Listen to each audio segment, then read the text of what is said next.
College में कई साल पढ़ाई करने के बाद जब वो बीएससी कंप्लीट कर लेता है तो दो दोस्त मिलकर करियर की तलाश में जुट जाते हैं और अपने गांव से लगभग 1200 किलोमीटर दूर पहुंच जाते हैं नौकरी करने के लिए।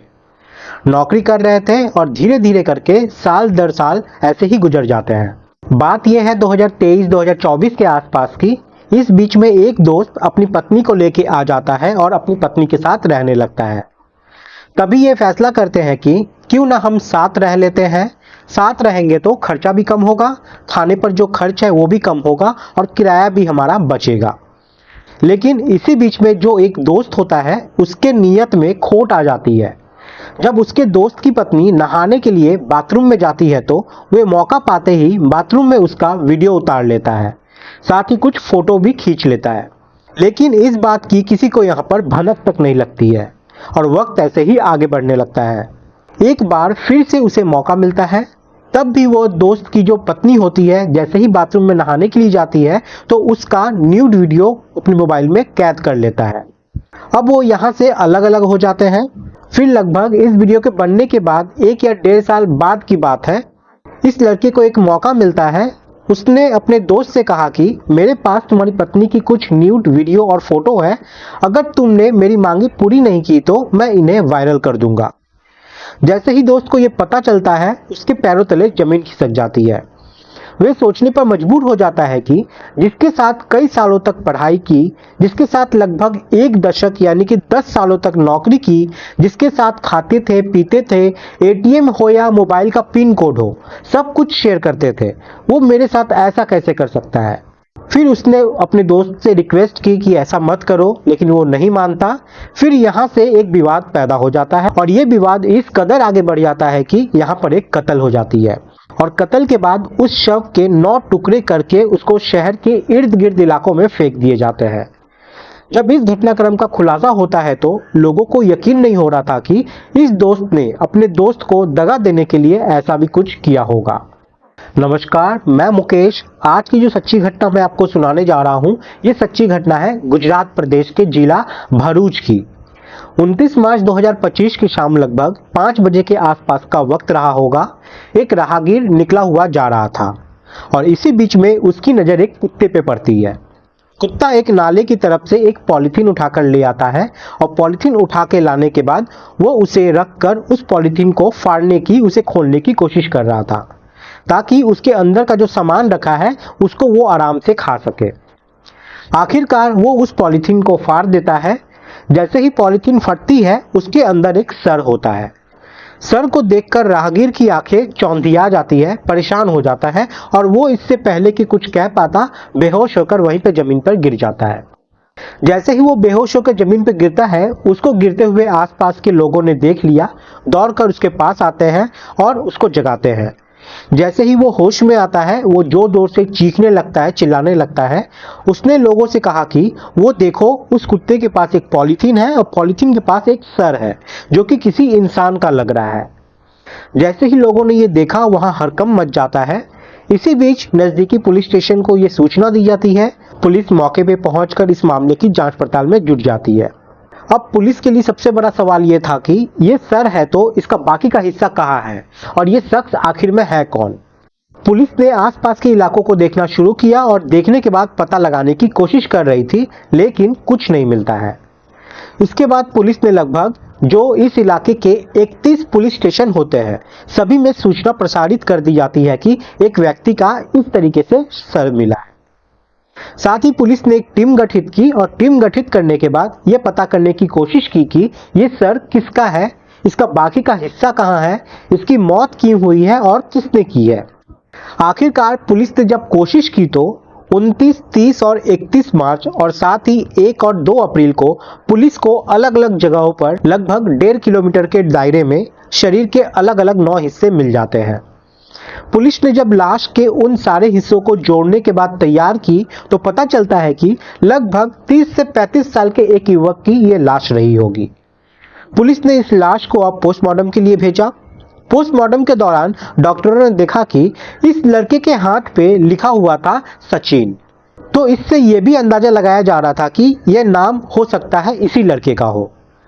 अब पुलिस ने आसपास के थानों में हर जगह पे पता करने की कोशिश की तो पता चलता है कि 28 मार्च 2025 को भरूच जिले के एक थाना के अंदर एक लड़के की लापता होने की मामला दर्ज हुई थी और वो मामला दर्ज कराने वाला एक लड़का होता है जिसका नाम मोहित चौहान होता है। मोहित चौहान के पास ये खबर भेजी जाती है कि एक लाश हमें मिली है, आप जाकर पोस्टमार्टम हाउस में देख लीजिए कि कहीं आपके किसी परिचित की तो नहीं है। मोहित चौहान वहां जाता है, उसने लाश के टुकड़े देखे, जो कपड़े मिले थे उसके साथ, उस लाश के साथ उसको देखे और देखने के बाद वो जोर जोर से रोने लगता है, चीखने लगता है। दरअसल ये लाश उसके भाई सचिन की होती है, उसके बड़े भाई सचिन की होती है। सचिन रहने वाला होता है उत्तर प्रदेश के जिला बिजनौर का एक गांव जिसका नाम है हरपुर। इसकी उम्र लगभग 35 साल के आसपास बताई जाती है। मोहित चौहान पुलिस को बताता है कि उसके अपने भैया से 25 मार्च 2025 से बात नहीं हुई थी। दरअसल उसकी जो भाभी है उसका नाम पारुल है, एक भतीजा है जिसका नाम शिवांश है, जिसकी उम्र लगभग 4 साल के आसपास है। उसके भैया, भाभी और भतीजा भरूच में रह रहे थे। वे 7 मार्च 2025 को ससुराल में एक शादी थी, उसी में वो अपने बच्चे और बीवी को लेकर गांव चले गए थे। फिर वो बच्चे और बीवी को गांव में छोड़कर चले जाते हैं वापस अपनी नौकरी को ज्वाइन करने के लिए।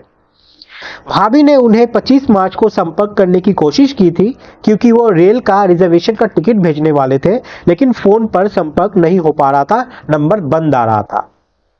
फिर इसी बीच में उसके भाभी को एक मैसेज मिलता है जिसमें साफ साफ ये लिखा हुआ था कि मैं अपने पत्नी को यानी कि पारुल को तलाक देना चाहता हूं और मैं किसी और महिला से शादी करना चाहता हूं और मेरे हाथों से कत्ल हो गया है।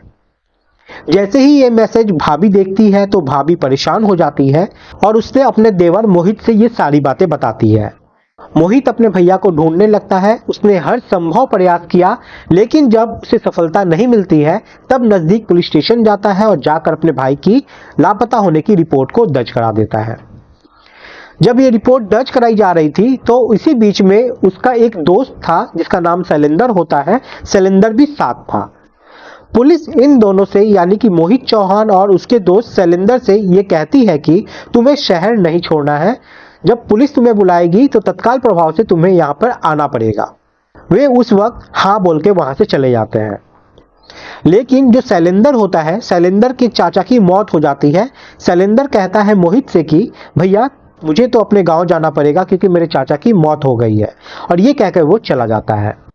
फिर एक दिन पुलिस ने मोहित से कहा कि तुम्हारा जो भाई का दोस्त है शैलेंद्र, वो कहाँ पर है। मोहित कहता है कि शैलेंद्र तो अपने गांव चला गया है क्योंकि उसके चाचा की मौत हो गई है। पुलिस ने इस बात की जांच पड़ताल की तो पता चलता है कि ऐसा कुछ भी नहीं हुआ था। अब पुलिस के लिए प्राइम सस्पेक्ट कोई और नहीं बल्कि शैलेंद्र था। शैलेंद्र जो होता है वो सचिन चौहान का, जिसकी मौत हो चुकी थी, उसका बहुत ही खास दोस्त होता है। आखिरकार पुलिस ने मौका पाते ही उसको गिरफ्तार किया और गिरफ्तार करने के बाद उसे सख्ती से पूछताछ की तो वो यहाँ पर एक कहानी सुनाने लगता है जिसे सुनकर पुलिस वाले हक्के बक्के रह जाते हैं। वे सोचने लगते हैं कि इस नौजवान चेहरे ने ऐसा कैसे कर दिया। अब ये शैलेंद्र बताता है कि अब से लगभग 12 से 13 साल पुरानी बात है। दोनों दोस्त मिलकर बीएससी की पढ़ाई साथ में कर रहे थे और बीएससी की पढ़ाई साथ में करने के बाद नौकरी की तलाश में निकल जाते हैं। बिजनौर छोड़ते हैं और यहाँ से लगभग 1200 किलोमीटर दूर गुजरात के भरूच में पहुंच जाते हैं और वहां एक कंपनी में दोनों साथ साथ काम करने लगते हैं। वक्त आगे बढ़ रहा था, दोस्ती गहरी हो रही थी। एक दूसरे के एटीएम से पिन से लेकर कोई बात इन दोनों की आपस में छुपी नहीं थी। इसी बीच में साल 2022-2023 में शैलेंद्र की पत्नी भी आ जाती है रहने के लिए। सचिन और शैलेंद्र आपस में बातचीत करते हैं, कहते हैं कि तुम अकेले कहाँ रहोगे, एक काम करते हैं साथ साथ रह लेते हैं ताकि हमारा खर्चा भी यहाँ पर कम हो जाएगा। इस तरह वो साथ में रहने लगते हैं। फिर एक दिन शैलेंद्र की पत्नी नहाने के लिए जब चली जाती है तब सचिन के दिमाग में उसको लेकर खोट पैदा हो जाता है। जब शैलेंद्र की पत्नी नहाने के लिए जाती है तो मौका पाते ही उसका वो वीडियो अपने मोबाइल में कैद कर लेता है। फिर कुछ वक्त आगे बीत जाते हैं और वक्त के साथ ये अलग अलग रहना शुरू कर देते हैं क्योंकि कुछ दिन के बाद सचिन भी अपनी पत्नी को लेकर वहां पे आ चुका था। फिर शैलेंद्र पुलिस को बताता है कि सचिन और शैलेंद्र ने मिलकर लगभग 4 लाख रुपए का लोन लिया था और उस लोन का जो किस्त था वो दोनों मिलकर चुकाया करते थे। लेकिन कुछ महीने से सचिन के दिमाग में कुछ खुरापती चलने लगी थी, इस वजह से वो किस्त देना बंद कर देता है। फिर जब किस्त टूटने लगती है तो शैलेंद्र पूछता है सचिन से कि भाई ये लोन की किस्त तुम क्यों नहीं दे रहे हो। सचिन ने कहा कि ऐसा है कि अब ये लोन की किस्त सिर्फ तुम ही भरोगे, और ऐसा नहीं किया तो मैं जो तुम्हारी पत्नी की नहाने वाली वीडियो बनाई है उसे मैं सोशल मीडिया पर वायरल कर दूंगा। जैसे ही शैलेंद्र को ये बात पता चलती है कि सचिन ने उसकी पत्नी का वीडियो बना लिया है तो वो बार बार रिक्वेस्ट करता है, कहता है कि भाई इन्हें डिलीट कर दो, मेरी पत्नी का मामला है। लेकिन वो डिलीट भी नहीं करता और उसकी पत्नी को लेकर उसके मन में गंदी गंदी बातें भी पलने लगी थी। अब इस बात को लेकर शैलेंद्र को बहुत ज्यादा गुस्सा आने लगता है। इसी तरह वक्त आगे बढ़ रहा था। 24 मार्च 2025 की रात शैलेंद्र ने सचिन को कहा कि अगर तुम्हें कोई ऐतराज ना हो, कोई दिक्कत ना हो तो मेरे कमरे पे आ जाओ, यहाँ पे एक पार्टी है, साथ में पार्टी करेंगे, खाएंगे पिएंगे और मस्ती करेंगे।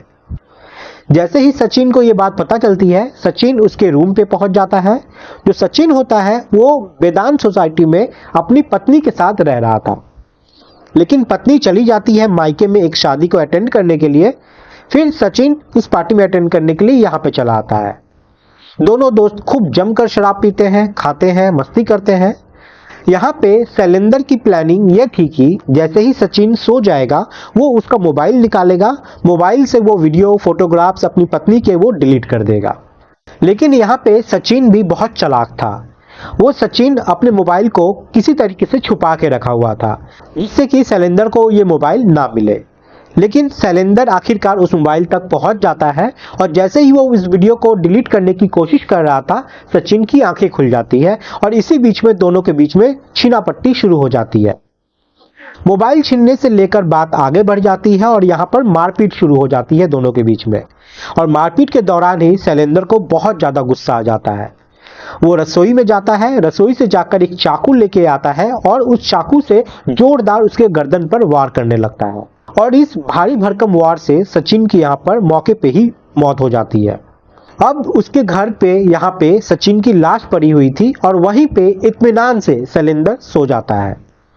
अगली सुबह 25 तारीख को फिर वो अपनी ड्यूटी पे जाता है। नौकरी के बाद जब वो घर वापस लौट रहा था तो वहां से आने के बाद वो सबसे पहले बाजार जाता है और बाजार से कुछ जरूरत की चीजें, कुछ सामान खरीद कर ले आता है, जैसे कि आरी जिससे वो लाश को काट सके। साथ ही वो पॉलिथीन खरीदता है जिसमें कि वो लाश के टुकड़े पैक कर सके।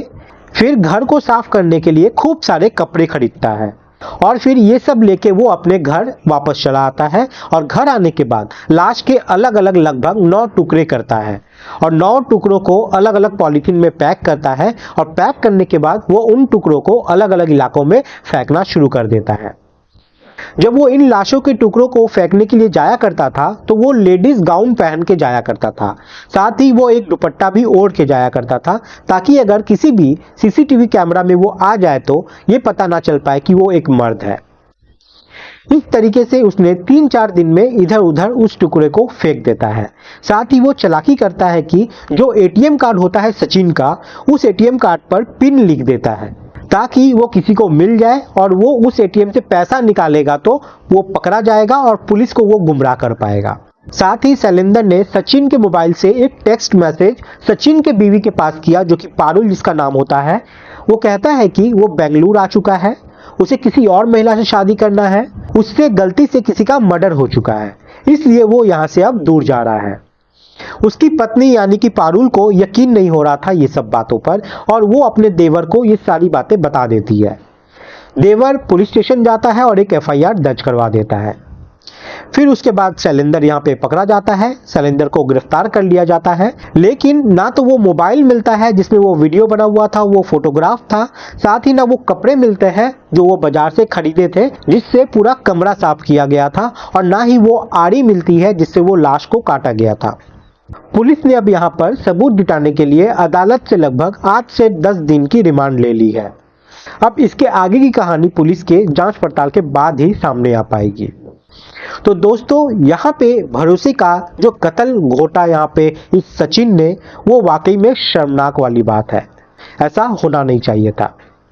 और साथ ही शैलेंद्र को भी यहाँ पे अपने ऊपर संयम रख के पुलिस के पास जाना चाहिए था, कानून को अपने हाथ में नहीं लेना चाहिए था।